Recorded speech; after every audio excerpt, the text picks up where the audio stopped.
Mustangs. Welcome to your Thursday edition of the Daily Update. I'm Hannah Jones. And I'm Hailey Capovilla. Let's get to the news. Election Day is turning into Election Week. That story tops today's Mustang Minute. The wait is on as votes roll in from the remaining battleground states. All eyes are on Nevada, Pennsylvania, Georgia, and North Carolina. Trump appears to be leading in Pennsylvania, Georgia, and North Carolina, while Biden has the lead in Nevada. The Associated Press has called 3 other battleground states for Biden: Arizona, Michigan, and Wisconsin, though votes are still being counted. Currently, the electoral votes stand at 264 for Biden and 214 for Trump, according to the Associated Press. Remember, a candidate needs 270 electoral votes to win the election. The question remains, who will be our next president for the next 4 years? With more on the elections, it's time for Real Talk with Kennedy Hayes and Martha Mills.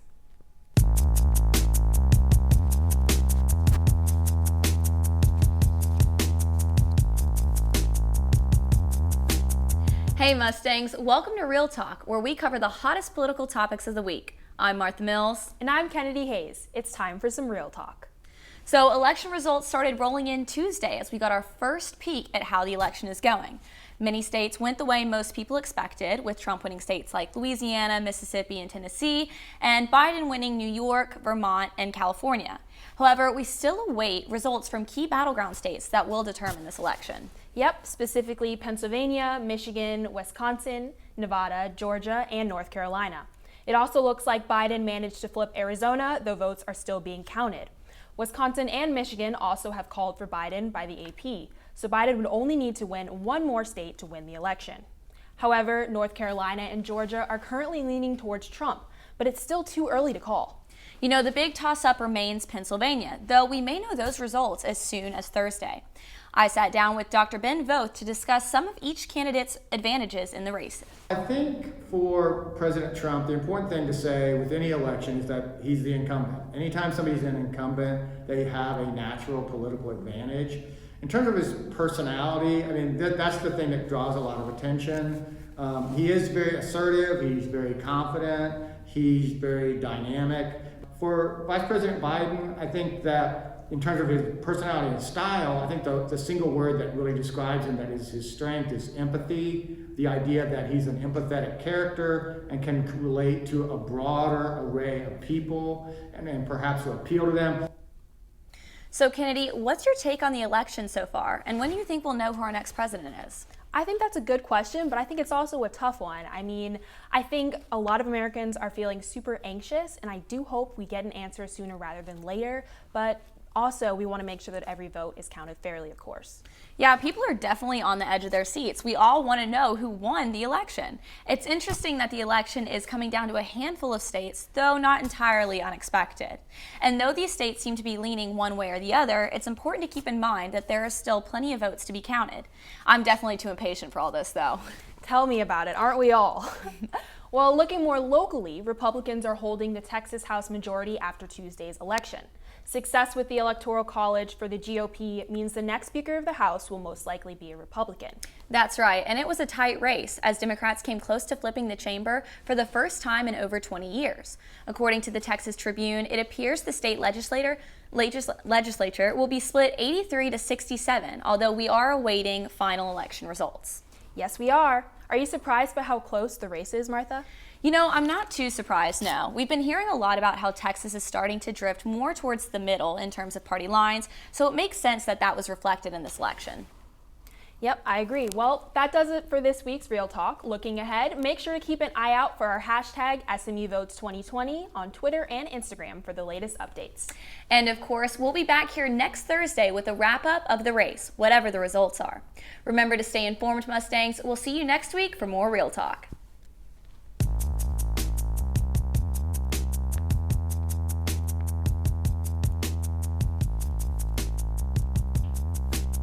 While most of our attention on Election Day was on the presidential candidates, milestones happened across the country. The first openly transgender was elected to the state Senate in Delaware. 30-year-old Democrat Sarah McBride will join other transgender legislators across the nation as the first transgender state senator.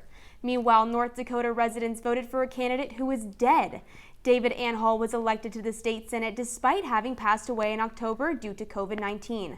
NBC News says at the time of Anhall's death, it was too late to remove his name from the ballot because early voting began 2 weeks before his death. For now, the seat will be considered vacant, giving the GOP the power to choose his replacement.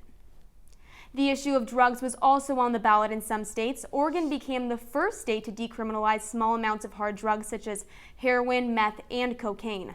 According to the New York Times, possessing these drugs will no longer be punishable by jail time and instead be treated as a violation. Oregon also legalized psilocybin, also known as shrooms, for people over 21 years old.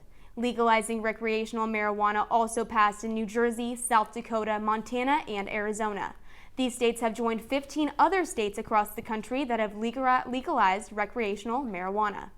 A $25,000 reward is being offered in finding who shot and killed an SMU sophomore. Dallas police are looking for 2 suspects who shot and killed 19-year-old Robert Jaden Uriah early Halloween morning. Surveillance video shows the suspects shooting Uriah from inside a white 4-door sedan with a sunroof and custom wheels.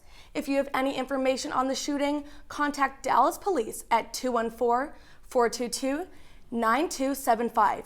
You can remain anonymous. COVID-19 cases are on the rise nationwide. There are now nearly 630,000 new cases, bringing the nation's total to almost 9.5 million cases. And the numbers aren't good in El Paso, Texas either. The city hit an all-time high with more than 3,000 new coronavirus cases reported on Wednesday. Dallas County is reporting 866 additional positive cases, totaling 99,160 cases. The Texas Restaurant Association says Texas has lost almost 70,000 restaurant employees due to COVID-19. With fewer people going out and restaurants limiting who can come in, some Dallas restaurants are closing their doors permanently. But some new businesses like Mac's Boba Cafe opened during the pandemic. The manager says seeing more people in cars this summer convinced him it was the right time to open. Now the shop is on track to open another location in Dallas next year. Restaurants in Dallas are now allowed to have 75% capacity. And that's your Mustang Minute.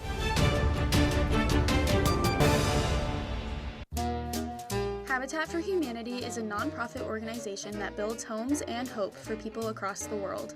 The Dallas area Habitat for Humanity features Restore, a home improvement store open to anyone in need. Our stores are in areas where people could use discount home improvement items. The Restore sells name brand items like cabinetry, appliances, and decor at a fraction of the retail price. Looking for good deals and good stuff, and you're always going to find good deals, good stuff, in a very well condition, a very fair price.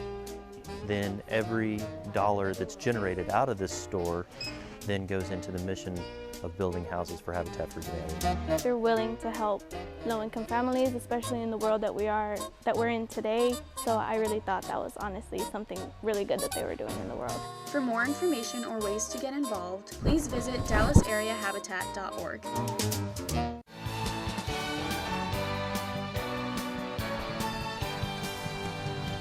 Hey Mustangs, I'm Kate McLeod with a look at your forecast.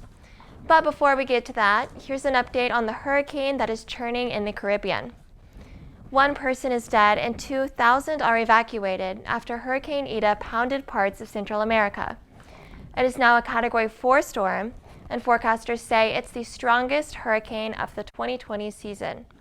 It brought heavy rain, flooding, and wind damage to parts of Nicaragua and Honduras, destroying more than 300 homes.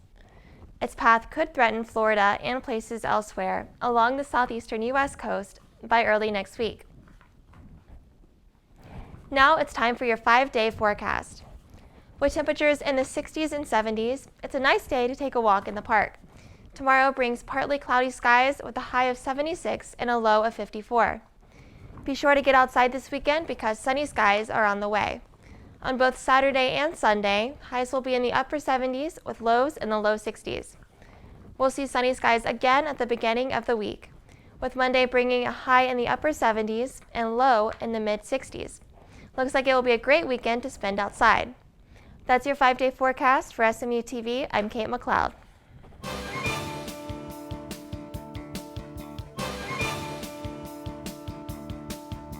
Style is a lifestyle, fashion, beauty, everything blog, and we center it towards SMU community. I joined SMU Style because a few of my best friends were on it, and they suggested that it would just be a good way to get involved, knowing that I love fashion and I love to write. It's been really fun to meet new people, and I would definitely recommend SMU Style to other freshmen.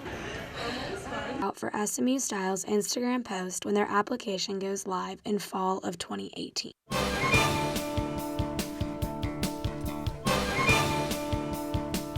Pizza to the Polls is an organization that brings voters pizza while they are waiting in line to vote. This organization was founded in 2016 in reaction to the lines at the voting polls. The majority of the pizza is paid for by small dollar donors. They rely on social media to know where their services are needed on Election Day. Due to the pandemic, they have implemented new safety measures for all voters. Pizza to the Polls is bringing voters together with a smile regardless of their political views. Well, that's all we have for you, Mustangs. Remember, you can find us on Facebook at facebook.com/SMU Television and follow us on Twitter at SMU TV. If you have any story ideas, shoot us an email, smutv@smu.edu. Thanks for watching this Thursday edition of the Daily Update. Tune in for more news from the Hilltop. Until then, have a great day and pony up.